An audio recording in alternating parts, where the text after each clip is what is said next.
She looked like any normal passenger on the plane. Nobody knew she was a legendary fighter pilot.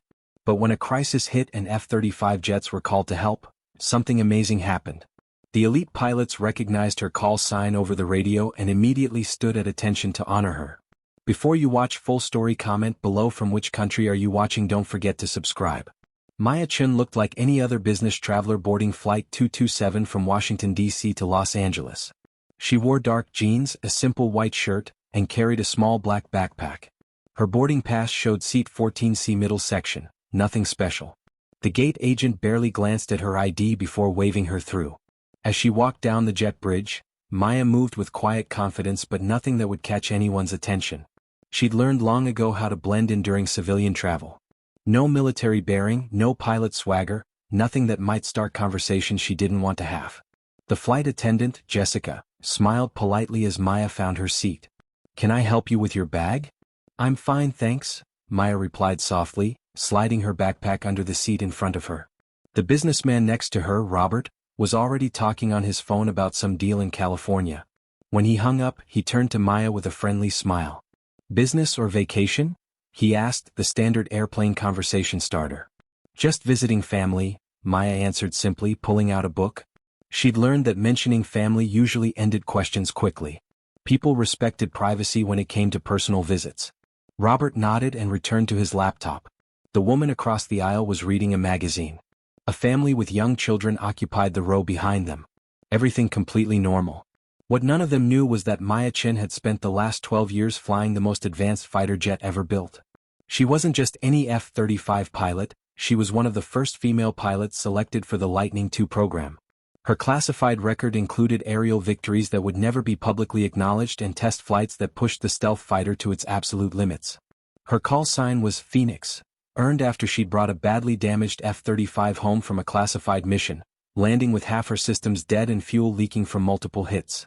The aircraft had been written off as a total loss, but Maya had somehow kept it flying long enough to reach friendly territory.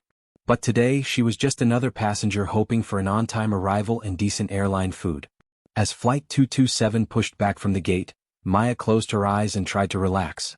She was flying to Los Angeles to attend her younger brother's college graduation. 3 days of civilian life, no flight suits, no mission briefings, no classified anything. Just family time. The engine spooled up for takeoff, and Maya automatically noted the sound patterns, thrust settings, and aircraft performance. Old habits. She couldn't help analyzing every flight she took, even as a passenger. But she kept these observations to herself. 20 minutes after takeoff, Maya was reading peacefully when the captain's voice came over the intercom. His tone was different, more serious than the usual cruise altitude announcements. "Ladies and gentlemen, we've been asked to alter our flight path slightly due to military training exercises in the area. This may add about 15 minutes to our flight time. We apologize for any inconvenience." Maya looked up from her book. Military training exercises over civilian airspace were unusual. Her instincts, honed by years of combat flying, told her something else was happening. She was about to find out just how right she was. Captain David Park was having the kind of day that made airline pilots consider early retirement. First, a maintenance delay in Washington. Then air traffic control issues that cost them their departure slot. Now, military controllers were redirecting commercial traffic around some kind of exercise that wasn't on any of the flight planning charts. United 227, turn left heading 240 and maintain flight level 350, came the instruction from Los Angeles Center. Left 240, maintain 350. United 227, Park acknowledged, but he wasn't happy about it. The new heading would take them well south of their planned route. In the cabin, passengers were starting to notice the course change. Some pulled out their phone apps that showed flight tracking, wondering why they were suddenly heading toward Mexico instead of straight west. Maya felt the aircraft bank left and automatically calculated the new heading. She'd flown this route many times in military aircraft and knew they were being diverted around something significant. Routine training exercises didn't require this kind of airspace restriction. Her phone buzzed with a text message. Maya glanced at it and froze. The message was from a number she recognized, her former squadron commander, now a general at the Pentagon. It was brief: "Check the news. Chinese naval forces approaching Taiwan. Situation developing." Maya's blood went cold. A Chinese move against Taiwan would trigger immediate U.S. military response. Fighter squadrons would be scrambling across the Pacific. Her old unit would probably be wheels up within the hour. But she was stuck on a commercial airliner, helplessly watching from the sidelines as her fellow pilots prepared for what could become the largest air combat operation since World War II. She looked around the cabin at the oblivious passengers. Robert was still working on his laptop. The family behind her was playing travel games with their kids. Nobody had any idea that they might be living through the opening hours of a major international crisis. Maya tried to focus on her book, but her military mind was racing. How many F-35s were being deployed? Which squadrons were getting the call? Were her old wingmen already suiting up for combat missions? The captain's voice interrupted her thoughts. Ladies and gentlemen, we're getting reports of some international tensions developing in the Pacific region. As a precaution, we're being routed around certain military operational areas. This is purely precautionary, and there's no immediate threat to civilian aviation. The murmur of concern rippled through the cabin. Passengers started pulling out phones trying to get news updates. Maya heard fragments of worried conversations. International tensions? What's happening in the Pacific? Should we be worried? Are we safe up here? Maya wanted to reassure them, but that would require revealing knowledge she wasn't supposed to have as a civilian passenger. She bit her tongue and watched the news alerts starting to pop up on people's phones. CNN breaking news. Chinese naval forces mass near Taiwan Strait. Fox News alert. U.S. military forces on high alert in Pacific. BBC News. International crisis developing as China-Taiwan tensions escalate. The situation was deteriorating rapidly. Maya knew that within hours, American forces would be establishing air superiority over the Taiwan Strait. Her former squadron would be right in the middle of it, and she was stuck at 35,000 feet flying away from the action. Captain Park was getting increasingly concerned calls from air traffic control. What had started as a simple course deviation was becoming something much more serious. United 227, Los Angeles Center. We need you to proceed direct to Edwards Air Force Base for an immediate landing. Priority handling runway 04 left. Park keyed his microphone, confusion clear in his voice. Los Angeles Center, United 227. Did you say Edwards Air Force Base? We're scheduled for LAX. Affirmative, United 227. Proceed direct Edwards. All civilian traffic is being diverted away from major airports as a security precaution. You'll receive further instructions on the ground. In the cabin, passengers were becoming increasingly anxious. The news updates were getting more serious by the minute. Chinese ships and aircraft were massing near Taiwan. The U.S. Pacific Fleet was moving to intercept. Military bases across the region were going to maximum alert status. Maya was fighting every instinct that told her to be somewhere else, in a cockpit, suited up, ready for combat. Instead, she was trapped in seat 14C while her country prepared for war. Jessica, the flight attendant, was trying to keep passengers calm despite her own obvious concern. Ladies and gentlemen, we're being diverted to Edwards Air Force Base as a precautionary measure. This is standard procedure during times of elevated military alert. There's no immediate danger.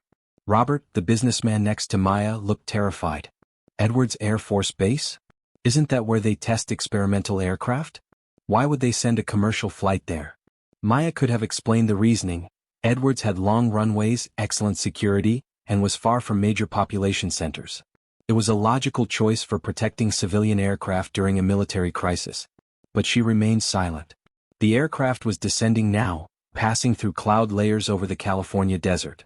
Maya could see the distinctive layout of Edwards Air Force Base in the distance. The massive runways, the hangars, the test facilities where she'd spent months evaluating new F-35 systems. As they approached the base, Maya spotted something that made her heart race. F-35 Lightning II fighters lined up on the flight line. Dozens of them being prepped for combat missions.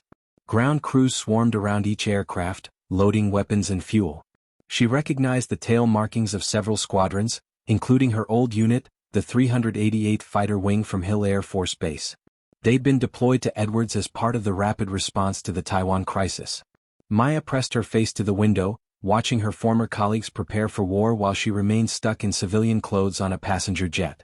Flight 227 touched down on Edwards' massive runway, and ground controllers directed them to a secure area away from the military operations. As they taxied, Maya could see more F-35s launching in pairs, their engines screaming as they climbed toward the Pacific. The captain's voice came over the intercom one final time. Ladies and gentlemen, we've landed safely at Edwards Air Force Base. Military personnel will be boarding shortly to assist with passenger processing. Please remain seated and have your identification ready. Maya closed her eyes, knowing that her quiet civilian flight was about to become anything but routine. Air Force security forces boarded Flight 227 with professional efficiency.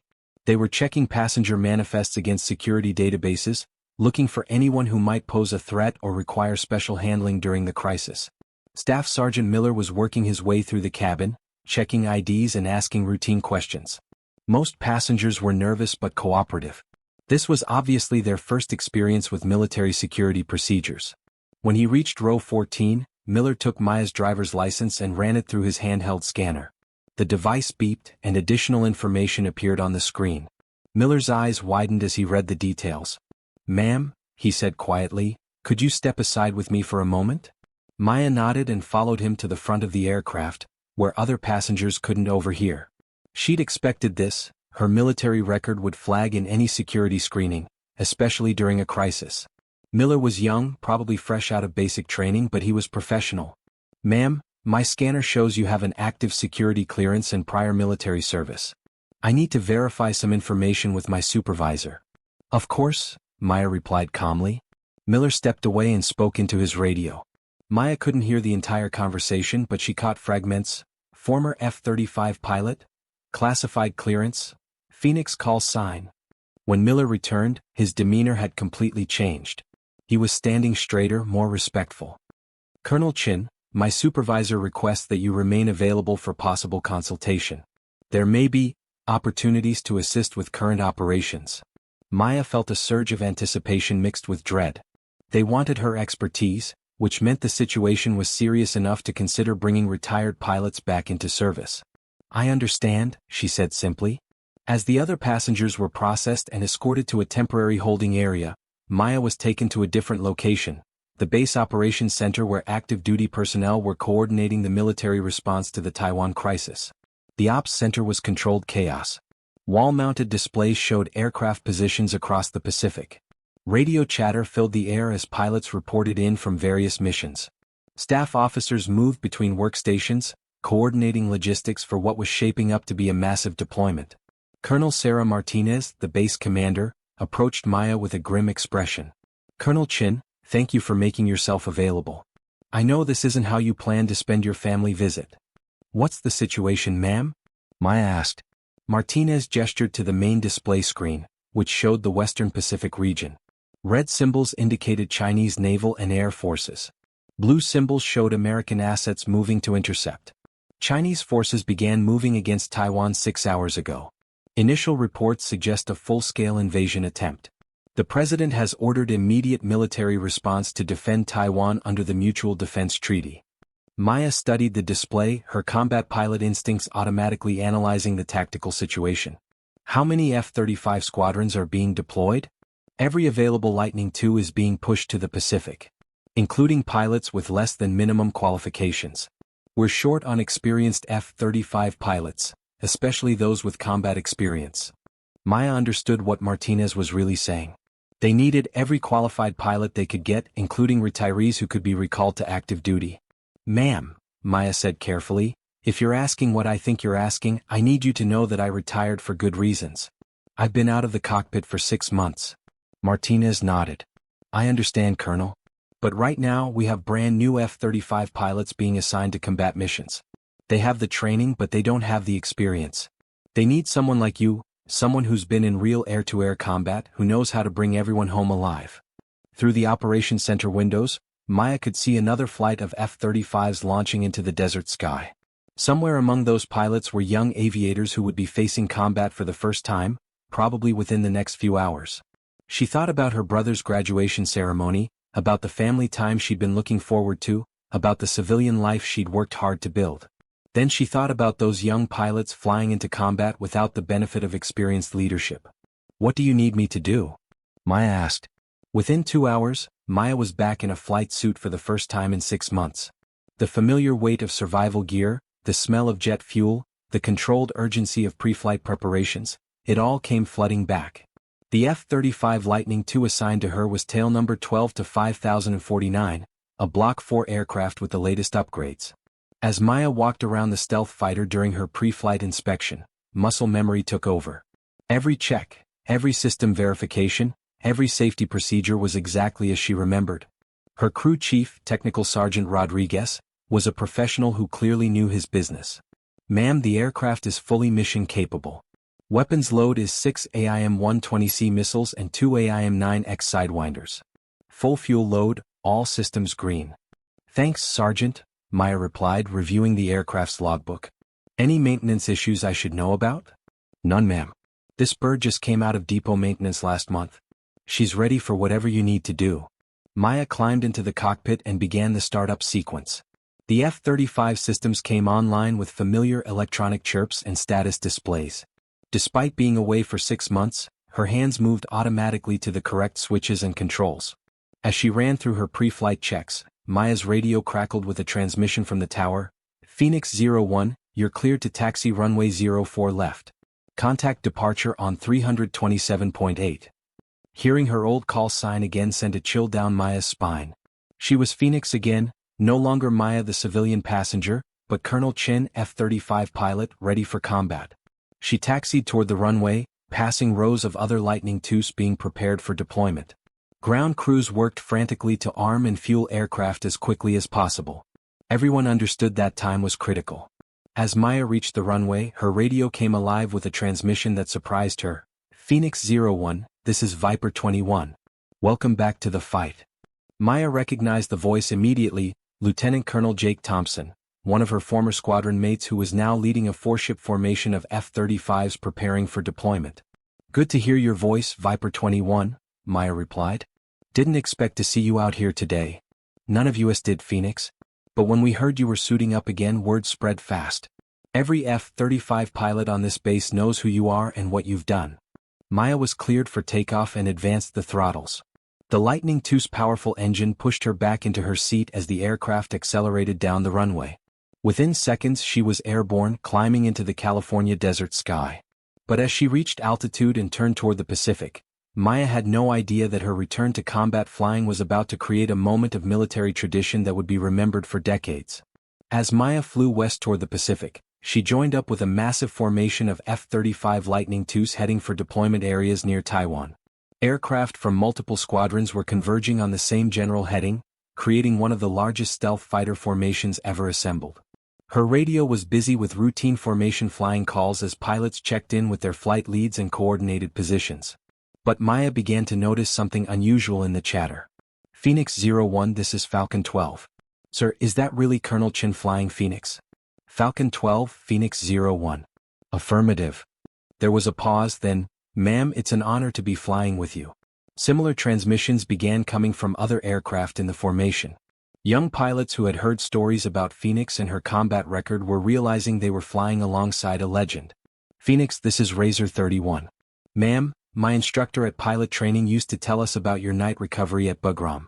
Said it was the finest piece of flying he'd ever seen." Maya was uncomfortable with the attention. She'd always believed that combat flying was about the mission, not individual recognition. "Razor 31, focus on your navigation and formation flying. We've got work to do." But the transmissions continued. Word was spreading throughout the formation that Phoenix, the pilot whose exploits had become legendary among F-35 communities, was back in the cockpit. As they flew over the Pacific, Maya's tactical display showed dozens of friendly aircraft converging on the Taiwan area. F-35s, F-22s, F/A-18 Super Hornets, and supporting aircraft from multiple services were establishing the largest combat air presence in the region since World War II. The mission was becoming clear: establish air superiority over the Taiwan Strait and prevent Chinese forces from achieving their objectives. It would require precise coordination, superior tactics, and experienced leadership. Maya's radio crackled with a new transmission, this one on a different frequency. "All Phoenix flight elements, this is Hammer 01. Phoenix 01, we have special instructions for your formation." Maya switched to the designated frequency. "Hammer 01, Phoenix 01. Go ahead." "Phoenix 01, Higher Headquarters has designated you as Strike Mission Commander for the initial combat operations. All F-35 elements in your area will be under your tactical control." Maya felt the weight of command settling on her shoulders. Strike Mission Commander meant she would be responsible for coordinating the air-to-air and air-to-ground operations for dozens of aircraft and hundreds of aircrew members. Hammer 01 Phoenix 01. Understand, I'm Strike Mission Commander. What's the tactical situation? Phoenix 01, Chinese forces have established combat air patrols over the strait. Initial estimates are 40 to 50 J-20 stealth fighters, plus conventional aircraft. They're being supported by surface-to-air missile sites on the mainland. Maya studied her tactical display as the intelligence picture updated. The Chinese had deployed their most advanced fighters and were clearly serious about controlling the airspace over Taiwan. This was going to be the largest stealth versus stealth air combat operation in history. And Maya was about to lead it. But first, something unprecedented was about to happen among the F-35 formation, something that would demonstrate the respect that combat pilots have for true leadership under fire. As the formation of F-35 Lightning IIs approached the Taiwan operational area, Maya was coordinating with various command elements to understand the tactical situation. Chinese J-20 stealth fighters were already engaging Taiwanese air defenses, and American forces were moving to intercept. Maya's radio crackled with an incoming transmission on the command frequency, Phoenix 01, this is Eagle 01. Strike Mission Commander, be advised that all F-35 elements are requesting permission to execute a formation tribute before entering combat operations. Maya was confused. Eagle 01, Phoenix 01. What kind of tribute? Ma'am, the pilots want to acknowledge your return to combat operations. It's unprecedented, but they're asking permission to execute a ceremonial formation salute. Maya was about to respond when her tactical display lit up with new contacts. More than 40 F-35 Lightning IIs from multiple squadrons were converging on her position, forming up into a massive diamond formation with Maya's aircraft at the center. Her radio exploded with transmissions as flight leaders coordinated the maneuver. Viper Flight, take position on Phoenix's left wing. Falcon Flight, right wing position. Razor Flight, high cover. Lightning Flight, low position. Within minutes, Maya found herself at the center of the largest F-35 formation ever assembled in combat operations. 43 Lightning II stealth fighters, representing squadrons from across the Air Force, had formed up around her aircraft in a perfect ceremonial diamond. Then came the transmission that would become legendary in military aviation history. Phoenix 01, this is Viper 21 on behalf of all F-35 elements. Colonel Maya Phoenix Chin, your combat record speaks for itself.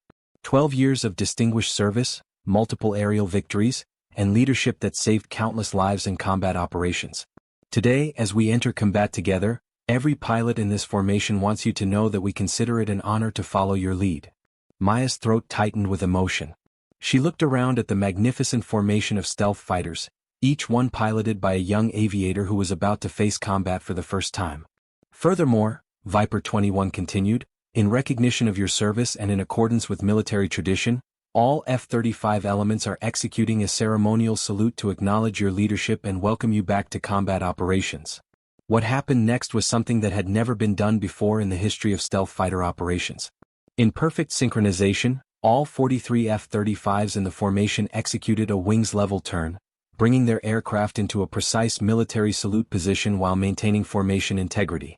For 30 seconds, the most advanced stealth fighters in the world flew in tribute formation, honoring the pilot who had earned their absolute respect through combat leadership and sacrifice. Maya keyed her microphone, her voice steady despite the emotion she felt. All F-35 elements, Phoenix 01. I'm honored to serve alongside each of you. Let's bring everyone home safe. The formation salute was complete, but its significance would resonate through military aviation communities for years to come. Never before had so many combat pilots simultaneously paid tribute to a fellow aviator in the air. As the F-35s resumed their tactical formations and approached the combat zone, Maya realized that her anonymous passenger flight had led to something far more important than she could have imagined. She was no longer just Maya Chin, former pilot trying to live a civilian life. She was Phoenix again, leading the most advanced air combat formation in history into battle. And her fellow pilots had just shown the world what military respect and tradition really meant. The ceremonial tribute was over, and now it was time for the mission that had brought them all together. Maya's tactical display showed Chinese J-20 stealth fighters establishing combat air patrols over the Taiwan Strait, while surface-to-air missile sites on the mainland tracked any aircraft that approached the operational area. All Phoenix elements, this is Phoenix 01. Maya transmitted to her formation. We're approaching the combat zone. Check your systems and prepare for engagement. Rules of engagement are weapons free on any hostile aircraft that crosses into Taiwanese airspace. The responses came back crisp and professional. Viper flight, systems green, weapons hot. Falcon flight, ready for combat. Razor flight, standing by. Maya's radar warning receiver began detecting enemy search radars as they approached the strait. The Chinese were using their most advanced systems, trying to penetrate the F-35 stealth capabilities. Phoenix 01, this is Eagle Eye, came a transmission from an E-3 AWACS aircraft orbiting safely to the east. We're showing multiple bandits entering Taiwanese airspace from the north. Vector 270, 40 miles, multiple groups. Maya turned her formation toward the threat. Through her helmet-mounted display, she could see the tactical picture updating with enemy aircraft positions. At least 20 J-20s were crossing into Taiwanese airspace, with more following behind. Phoenix elements, merge left. We're going to hit the northern group first. Viper flight, take the lead group. Falcon flight, second group. Razor flight, stay high and watch for leakers. This was what Maya had trained for her entire career, leading multiple flights of fighters in complex air-to-air combat. The tactics came naturally, honed by years of training and combat experience. At 30 miles, Maya's F-35 detected the first group of J-20s on its advanced sensors. The Chinese stealth fighters were good, but the Lightning II sensor fusion gave Maya's formation a critical advantage. Viper 21, Phoenix 01. I have multiple contacts bearing 280-30 miles. You should have them on your sensors now. Phoenix 01, Viper 21. Contact, I'm locked on the lead aircraft. Request permission to engage. Maya checked her tactical display one final time. The J-20s were clearly in Taiwanese airspace engaging Taiwanese air defenses. They were legitimate targets under the rules of engagement. All Phoenix elements, Phoenix 01. You are cleared to engage. Take the shots. What followed was the largest stealth versus stealth air combat in history. F-35 Lightning IIs and J-20s engaged in high-speed maneuvering combat at altitudes above 40,000 feet, using the most advanced air-to-air missiles ever developed. Maya's aircraft fired two AIM-120D missiles at a pair of J-20s that were trying to establish position on one of her younger pilots. Both missiles found their targets, sending the Chinese fighters tumbling toward the ocean below. Around her, the battle raged as American and Chinese stealth fighters engaged in deadly aerial dueling. Maya coordinated the engagement, directing her flights to maintain tactical advantage while ensuring that no friendly aircraft were left alone against multiple enemies. Falcon 12, Phoenix 01. You have a bandit on your 6 o'clock, turning right. Razor 31 is moving to assist. Phoenix 01, Falcon 12. I see him. Razor 31, thanks for the save. The combat lasted only 12 minutes, but in that time, Maya's formation had successfully repelled the Chinese air assault. 15 J-20s had been shot down, while the F-35 formation had lost only 2 aircraft, and both pilots had been recovered by search and rescue forces. As the surviving Chinese fighters retreated toward the mainland, Maya's radio crackled with congratulations from the AWACS controller. Phoenix 01 Eagle Eye. Outstanding job. You've just won the first major air superiority battle of this conflict. But Maya wasn't celebrating yet. This was just the beginning. The Chinese would regroup and try again, probably with larger numbers and better tactics. However, something important had been established. American air superiority over Taiwan would be maintained, and the F-35 Lightning II had proven itself in large-scale stealth combat. Most importantly, Maya had proven that experience and leadership could make the difference between victory and defeat, even with the most advanced technology in the world. After the successful air-to-air engagement, Maya's formation was refueled by KC-135 tankers and repositioned for continued operations over Taiwan. The tactical situation was evolving rapidly, with Chinese forces attempting multiple approaches to establish air superiority. Maya was coordinating with higher headquarters when an urgent transmission came through. Phoenix 01, this is Hammer 01. We have a developing situation that requires immediate attention. Hammer 01, Phoenix 01. Go ahead. Phoenix 01, we have intelligence indicating a large Chinese strike package forming up for an attack on Taiwanese airfields. Estimated 70-plus aircraft, including J-20s, J-16s, and supporting elements. This is their main effort to knock out Taiwanese air defenses. Maya studied the intelligence updates on her tactical display. If the Chinese succeeded in destroying Taiwan's air bases, they would have a clear path for their invasion forces. Hammer 01 Phoenix 01. What assets do we have available to counter this threat? Phoenix 01, you have your current F-35 elements, plus 2 additional squadrons of F-22 Raptors inbound from Guam. But the Chinese strike package will reach Taiwanese airspace in 45 minutes. You need to intercept them before they reach their targets. Maya did quick calculations in her head. 70 Chinese aircraft against maybe 50 American fighters. The numbers weren't impossible, but it would require perfect coordination and aggressive tactics. More importantly, it would require the kind of leadership that could inspire pilots to take calculated risks in order to save Taiwan's air defenses. All Phoenix elements, this is Phoenix 01, Maya transmitted to her formation. We have a major engagement developing. Chinese forces are launching their main air strike against Taiwan. We're going to intercept and destroy the strike package before they reach their targets. The acknowledgements came back immediately, but Maya could hear the tension in her pilots' voices. They understood the stakes. Phoenix 01, this is Viper 21. Ma'am, what's the tactical plan? Maya was already working through the engagement sequence. We're going to hit them in waves. First, the F-22s will engage the J-20 escorts at maximum range. Then our F-35s will punch through and attack the strike aircraft before they can release their weapons on Taiwanese targets. It was an aggressive plan that would require split-second timing and flawless execution. But Maya knew her pilots were capable of it, especially after their successful engagement earlier in the day. All elements, Phoenix 01. This is going to be the decisive engagement of this conflict. If we succeed, we maintain air superiority and Taiwan remains free. If we fail, the invasion succeeds. I know I can count on every one of you to do your job. As Maya's formation climbed toward the intercept point, she reflected on the strange path that had brought her to this moment. 12 hours ago, she had been an anonymous passenger on a commercial airliner, trying to avoid attention and get to her brother's graduation. Now she was commanding the largest air combat operation in decades, with the fate of an entire nation depending on her tactical decisions. But that was the nature of military service. You never knew when duty would call or in what form it would arrive. What Maya did know was that she had trained her entire career for moments like this. And she was ready. The interception of the Chinese strike package became known as the Battle of the Taiwan Strait, the largest air combat engagement since World War II. Maya's coordination of 50 American fighters against 70 Chinese aircraft resulted in a decisive victory that effectively ended China's attempt to achieve air superiority over Taiwan.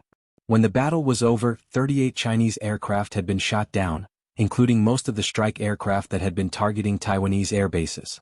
The F-35 and F-22 formations had lost 6 aircraft, but all pilots were recovered. More importantly, Taiwan's air defenses remained intact, and the Chinese invasion fleet was left without air cover. Within hours, Chinese forces began withdrawing from the Taiwan area. As Maya's formation returned to base, she was surprised by another radio transmission. Phoenix 01, this is all F-35 and F-22 elements. Request permission to execute victory formation. Maya looked around and realized that dozens of American fighters were forming up around her aircraft again, not just F-35s this time, but F-22 Raptors and even some Navy F/A-18 Super Hornets that had participated in the battle. All elements, Phoenix 01. Permission granted for victory formation. What followed was spectacular.